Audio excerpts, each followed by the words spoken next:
Madame, Monsieur, bonsoir. Merci de votre fidélité. Un excellent début de semaine à tous. Il est tout juste 19h. C'est l'heure de la première édition d'information de la soirée sur le Oula. Nous vous proposons les trois principaux titres. Nous allons à Al-Hoceima, perle de la Méditerranée. La station balnéaire attire de plus en plus de visiteurs.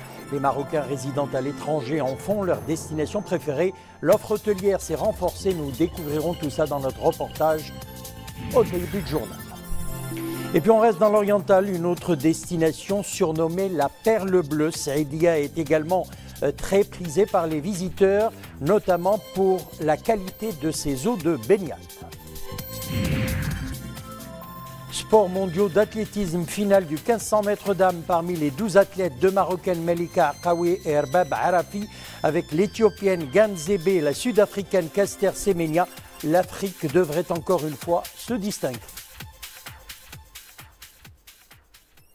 Et avant le développement de ces titres, retenons tout d'abord ce message de félicitations adressé par Sa Majesté le roi Mohamed VI au président de la République de Côte d'Ivoire, M. Alassane Dramane Ouattara, à l'occasion de la fête nationale de son pays, fort des liens de fraternité africaine et de considération réciproque qui unissent nos deux peuples. Le partenariat maroco-ivoirien ne cesse de se consolider, confortant ainsi sa position en tant que modèle d'une relation interafricaine fructueuse et solidaire, se félicite Sa Majesté le roi dans son message.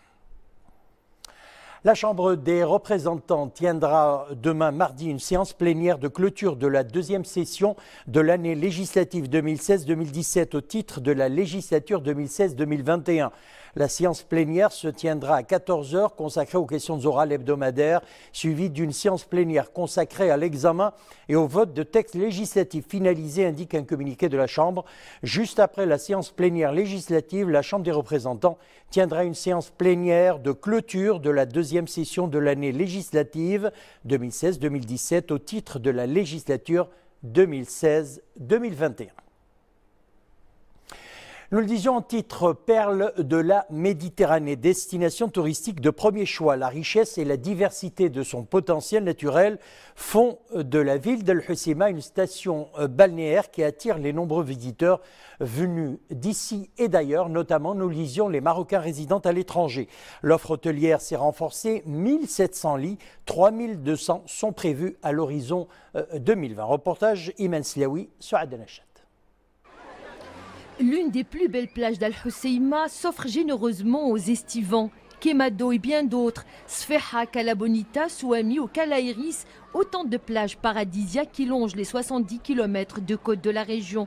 De nombreux atouts qui combinent avec bonheur, montagne, forêt et littoral. Un tel potentiel séduit et attire ici et ailleurs. Un climat et une nature propices à l'évasion et aux farnientes. Le balnéaire est servi par des plages au sable fin et des eaux de baignade absolument magnifiques. La perle de la Méditerranée invite à la sérénité et au calme, une destination de choix, et j'invite tout le monde à la visiter et à y séjourner. La perle de la Méditerranée s'emploie à étoffer et diversifier son offre touristique, principalement en établissement hôtelier. 32 unités proposent une capacité litière estimée à 1800. Le nombre est appelé à la hausse. Parmi les grands projets touristiques dans le pipe, celui situé dans la localité de Souani, une capacité d'accueil de 1500 lits, susceptible de renforcer l'offre des 1800 lits déjà existants. Des efforts sont entrepris afin de promouvoir le produit touristique de la région grâce à la conjugaison des actions du ministère de tutelle et de l'Office national marocain du tourisme. L'objectif est de redynamiser le secteur et assurer le décollage économique de toute la région.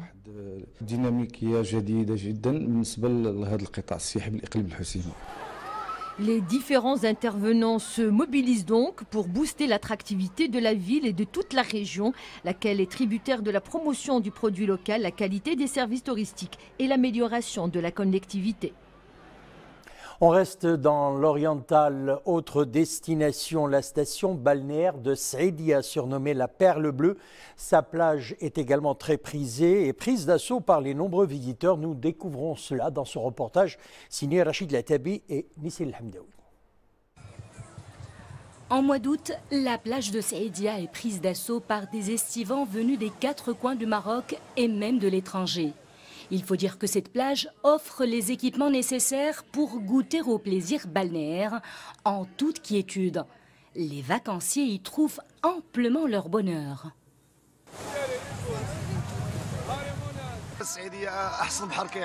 Pour moi, la plage de Saïdia est la meilleure au Maroc.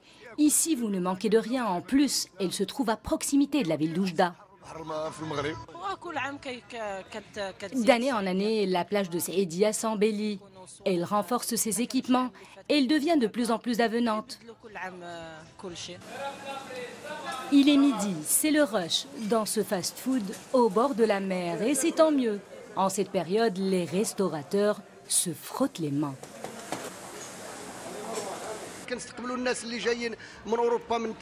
Nous accueillons des clients qui viennent d'Europe ou encore de Tanger, de Tétouan, de Fès ou El Hoceima. La plage de Saïdia a un cadre idéal pour se livrer aux douceurs du farniente, mais aussi pour pratiquer des activités sportives et nautiques pour le plus grand plaisir des amateurs de sensations fortes.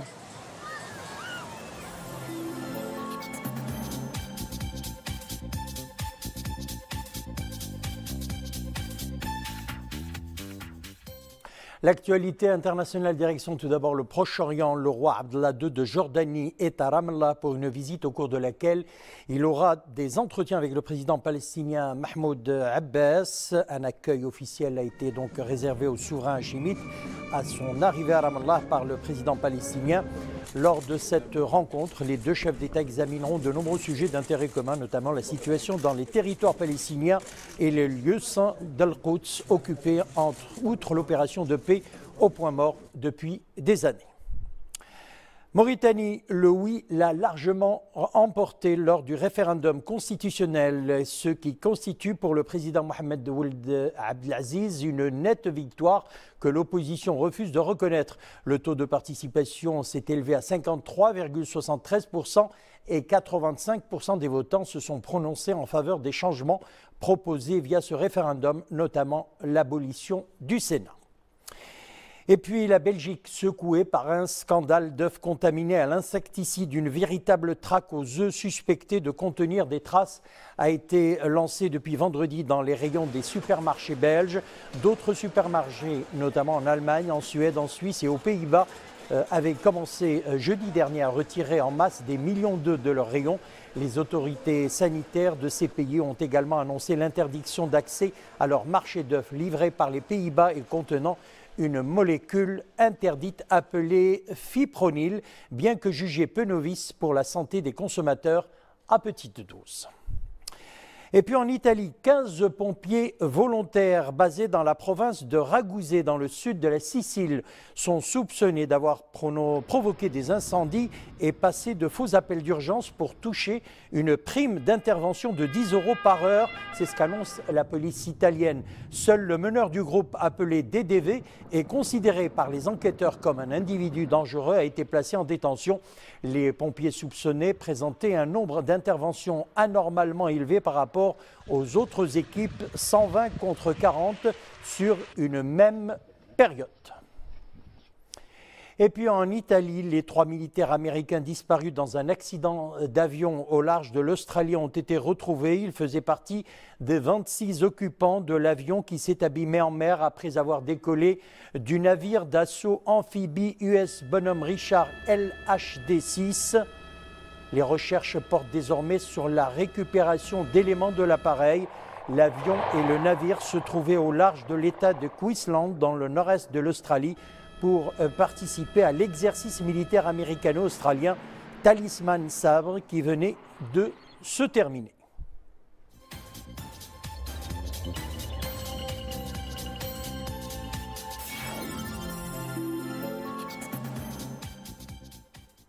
Retour chez nous, à présent, une petite promenade en barque le long du fleuve Bourgaeg, un fleuve chargé d'histoire. Malgré le tram, le pont sur le fleuve et les bus, le métier résiste. Il s'agit des barcassiers qui assurent la traversée du fleuve entre Rabat et Salé, une activité qui se prolonge dans le temps depuis d'ailleurs plusieurs siècles. Petite balade que nous proposent Mounia Marouche et Nissel Hamdaoui. Depuis toujours, ces barques participent au charme de la vallée du Bouregreg. Autrefois moyen de transport très prisé par les Slaouis et les Herbatés dans leurs déplacements, aujourd'hui ces embarcations revêtent un aspect touristique. La traversée est une expérience divertissante. Aucun visiteur ne peut quitter Rabat et Salé sans s'arrêter au niveau du mausolée et traverser le fleuve à bord de ces embarcations pour accéder à la Kasbah des Oudaya. Ces barques sont chargées d'histoires qui ont bercé l'enfance de certains habitants de Rabat et de Salé. À leur bord, la nostalgie refait surface. Je me rappelle quand j'étais plus jeune, je traversais la rive à la nage. Par la suite, les barques ont fait leur apparition. Aujourd'hui, à bord de ces embarcations, je peux profiter de la beauté du fleuve. Se laisser bercer par ces barques durant une promenade sur le fleuve du Bouregreg, c'est remonter au temps de jadis. Rien ne vous presse, les heures ne comptent plus.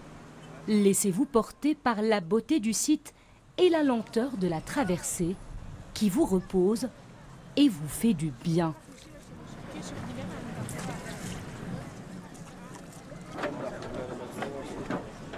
Voilà, cela nous amène à la météo, un temps chaud, vous l'avez remarqué aujourd'hui, et il sera très chaud également demain sur le Souss, le nord et l'est des provinces du sud, le centre et l'extrême sud-est du pays, et sur les plaines à l'ouest de l'Atlas, des températures maximales oscilleront entre 43 et 48 degrés sur le Souss, le nord et l'est des provinces du sud, les plaines à l'ouest de l'Atlas et l'extrême sud-est du pays, entre 39 et 43 degrés sur les plateaux de Phosphate et d'Oulmès, l'intérieur de Chaouia, de Kala Abda et de Chiadma ainsi que sur l'ouest des provinces du sud, et des températures seront comprises entre 34 et 39 degrés sur l'oriental, le Saïs, les plaines atlantiques, les côtes centres et les versants sud-est, et entre 28 et 34 degrés sur les reliefs et près des côtes.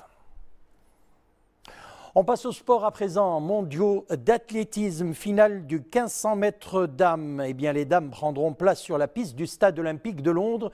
12 athlètes, parmi lesquels les deux Marocaines Melika Akawi et Erbab Arafi, avec l'Éthiopienne Gonzebe Dibaba et la Sud-Africaine Caster Semenya. C'est probablement encore une fois l'Afrique qui devrait se distinguer. Dominique Orlando.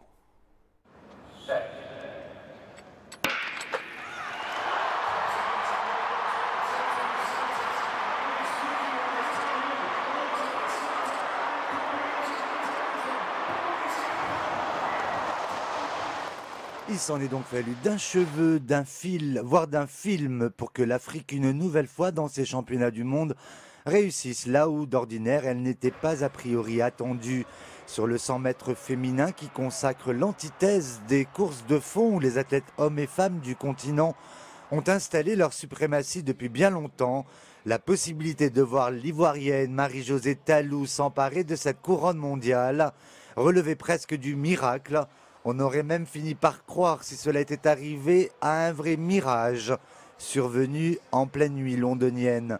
Il n'empêche que l'américaine a eu chaud. À 26 ans, Tori Bowie s'empare du titre mondial sur cette distance reine dont elle partage assurément la fulgurance. Celle tout aussi explosive de la grecque Ekaterini Stefanidis sur le terrain d'envol du saut à la perche avait, à contrario, les allures et l'assurance d'une indiscutable favorite qui, aujourd'hui, n'avait pas l'intention de se laisser dicter la conduite, la sienne, qui devait coûte que coûte la mener sur la plus haute marche du podium. En franchissant 4,55 m à son premier essai, la Grecque offrait ainsi à son pays une toute première consécration mondiale sur cette épreuve, inscrite au programme féminin seulement depuis l'année 2000.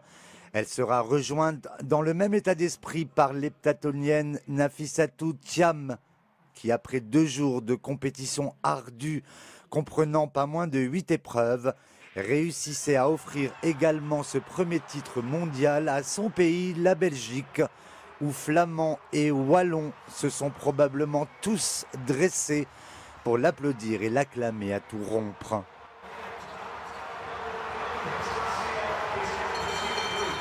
Car tout comme les décathloniens qui ont à combiner 10 épreuves en l'espace de 48 heures, les dames de l'heptathlon soulèvent toujours, plus que d'autres athlètes, une réelle forme d'admiration.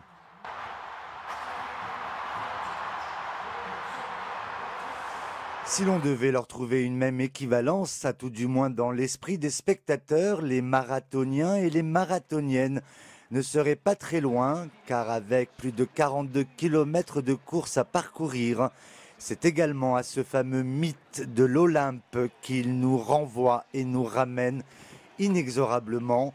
Et là-haut, sur les hauteurs de la Grèce antique, c'est bien connu, c'est toujours l'excellence qui est le préalable à toute forme de distinction.